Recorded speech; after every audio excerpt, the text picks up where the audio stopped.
ඉතින් කොහොමද ඔයගොල්ලන්ට ඉතින් හැමෝටම සුබ අලුත් අවුරුද්දක් වේවා කියලා ප්‍රාර්ථනා කරනවා. ටිකක් පරක් වුණා මගේ අලුත් අවුරුද්දේ වීඩියෝ එක එකතු කරන්න. මොකද හැමතිස්සෙම මොකක් හරි වීඩියෝ එකක් දාද්දි කොපිරයිට් වදිනවා. ඉතින් එතකොට වැඩක් නෑ මේ වීඩියෝ එක දාලා. ඉතින් ඒ නිසා මම මේ හදලා දැන් මම හිතුවා වැඩි මියුසික් එකතු කරන්න නැතුව වොයිස් එකකින් විතරක් ඕගොල්ලන්ට මේ වීඩියෝ එක එකතු කරන්න ඕනි කියලා. ඉතින් මම අවුරුද්දට මාළු මාස් ඔක්කොම වෙන වෙනම හදාගත්තා. කහ ලුණු ගම්මිරිස් දෙහි එකතු කරලා ඒවා වෙන වෙනම බාස්කට් වලට දාලා මම වෙන වෙනම පීසර් දාලා ඒවා හදාගත්තා. ඉතින් ඒ වීඩියෝ එක තමයි මේ ඕගොල්ලන්ට මම පෙන්නන්නේ. ඒක ලේසි. අපි කලින් ඔක්කොම කරගත්තාම ඒක හරිම ලේසි. ඉතින් ඊට පස්සේ ඉතින් අලුත් අවුරුද්දට ගෙනාපු බඩු ඒවා පික්ස් කරා. අපි සූරැක් එකක් එහෙම ආයිත් ගෙනාවා අලුත් එකක්. ඉතින් ඒක පුතා හදලා ඉතින් පෙන්නනවා. ඉතින් මම ඔන්න ඒකත් ඕගොල්ලන්ට පෙන්නුවා. ඉතින් අපි ඉතින් ඔය ඉස්සෝ ඒවා ටික පොඩ ගෙනල්ලා අලුත් අවුරුද්දට දවල්ට ලන්ච් එකට හදන්න ඕන ටික සකස් කරගත්තා. මම කලින්ම හදාගත්තේ. එතකොට අපිට ලේසි. ගත්තා ඉව්වා. ඉතින් මේ විදිහට තමයි ලෑස්ති කරගත්තේ. ඉතින් ඊළඟට මම හදාගත්ත මුංගුලි. ඉතින් මුංගුලි හදාගත්තා. ඒකට ඔය පැණි පොල් ටික හදාගත්තා මුලින්ම. ඊට පස්සේ ඒකට හාල් ටිකක් බෙදලා හාල් පිටි ටිකක් බෙදලා එකතු කරා. ඊට පස්සේ ඉතින් ගුලි කරලා බැටර් එකේ පොඟවල හොඳින් බෙදගත්තා. ඒ ටික ඔයගොල්ලන්ට බලා ගන්න පුළුවන්. මේ පාර සිංහල අවුරුද්දට මං කඩෙන් කෑම ගත්තේ නෑ. සීරම ගෙදරම හදාගත්තා. හැබැයි හොඳට ආවා.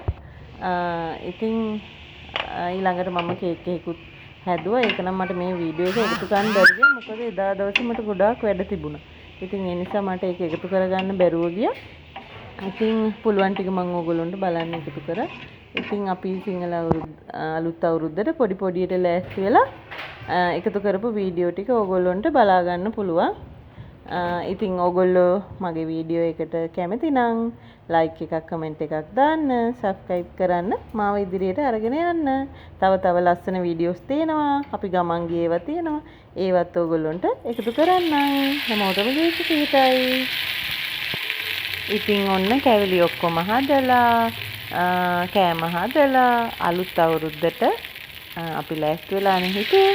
ඉතින් ඔන්න අලුත් අවුරුද්ද ඊට පස්සේ ඉතින් උදා වුණා.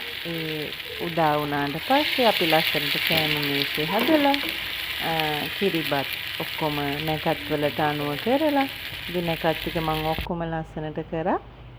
ඉතින් ඒ ටික ඔක්කොම කළා. ඉතින් ඔන්න ලස්සන මුංගුලි ටික දැක්කනේ.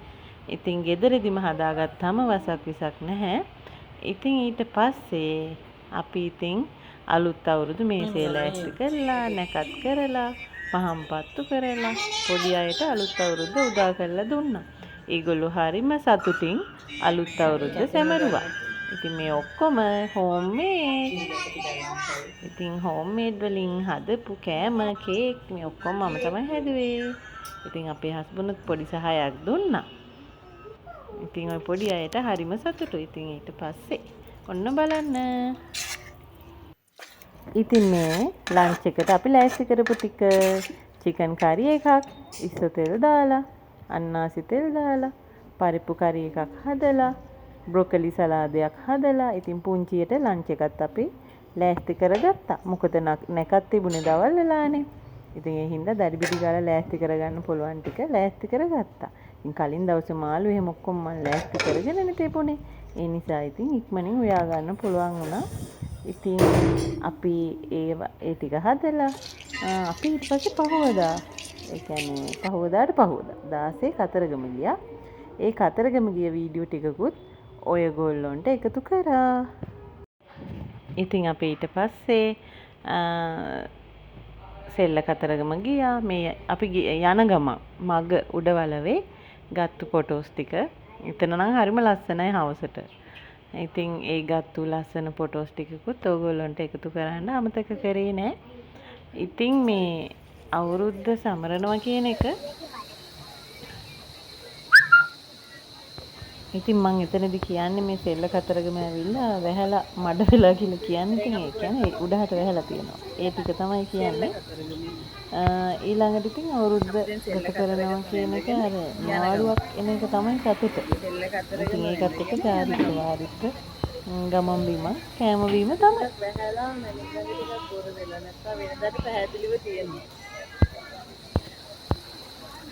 කතරගම යන ගමන් බෝපත් ඇල්ලෙන් නෑවා. ඒ නාපු ෆොටෝස් ටිකක් තමයි වාට එකතු කරේ. ඉතින් ලස්සන අලියෙකුත් ඇවිල්ලා හිටියා පාරට. අපි ඒකත් ෆොටෝ ගත්තා. එහෙනම් හැමෝටම ගිහින් එන්නම්. බුදු සරණයි. සබ්ස්ක්‍රයිබ් කරන්න.